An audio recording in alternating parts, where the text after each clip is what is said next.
আসসালামু আলাইকুম। কেমন আছেন সবাই? আজ আপনাদের সাথে শেয়ার করব বিকেলের একটা নাস্তা। খুবই মজাদার সুস্বাদু নাস্তা।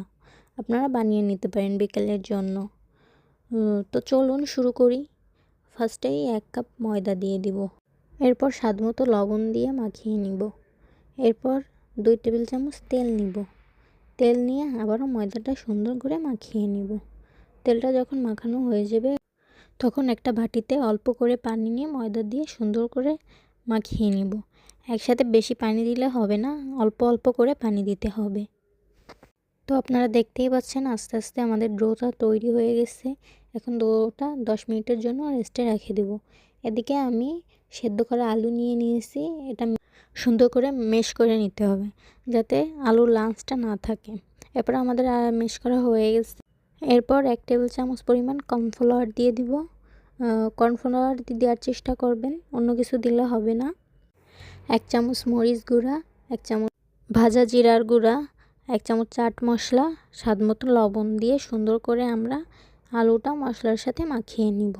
আপনারা খেয়াল রাখবেন যাতে ভিতরে কোনো লাম্পস না থাকে। আমাদের আলুটা রেডি। এবার আমরা সেই ডোটা নিয়ে আমরা একটা গোল রুটি বানিয়ে নিব। খুবই বড় আকারের একটা রুটি বানিয়ে নিব। এই যে আমাদের রুটি বানানো শেষ। এখন মাঝখানে একটা বাটি দিয়ে দিব, গোল আকারের একটা বাটি দিয়ে দিব। আপনারা দেখতেই পাচ্ছেন আমি কিভাবে বাটিটা দিছি। এবার সেই আলুর পুরটা বাটির সাইড দিয়ে পুরোভাবে লাগিয়ে নিব। খেয়াল রাখবেন যাতে কোথাও ফাঁকা না থাকে, পুরোটা লাগিয়ে নিতে হবে। এরপর বাটিটা উঠিয়ে নিব। বাটিটা ওঠানোর পর আমরা স্লাইস করে কেটে নিব। আপনারা দেখতেই পাচ্ছেন যে আমি কিভাবে কেটে নিচ্ছি। এইভাবে পুরাটা সাইজ কেটে নিতে হবে। আমাদের কাটা শেষ। এবার আমরা এটা রোল করে নিব। তো দেখতেই পাচ্ছেন যে কিভাবে রোল করতে হবে। এরকম রোল করে ওই নিচে একটু পানি লাগিয়ে দিতে হবে। এই যে আমাদের রোল তৈরি। এরকমভাবে এক একটা করে আমি সবগুলো রোল বানিয়ে নিব। এই যে আমাদের রোল বানানো শেষ। এবার চুলায় একটা প্যান বসিয়ে হালকা করে তেল গরম করে নিব। তেলটা যখন গরম হয়ে আসবে তখন রোলগুলো দিয়ে প্যানে এক একটা করে ভাজতে থাকব। আমাদের এক পিঠ ভাজা হয়ে গেছে। আমরা আরেক পিঠ উল্টিয়ে দিয়ে ওই পিঠও ভেজে নিব। আমাদের দেখতে দেখতে প্রায় রোলগুলো ভাজা হয়ে গেছে, দেখতেই পাচ্ছেন। এরপর আমরা একটা একটা করে উঠিয়ে নিব।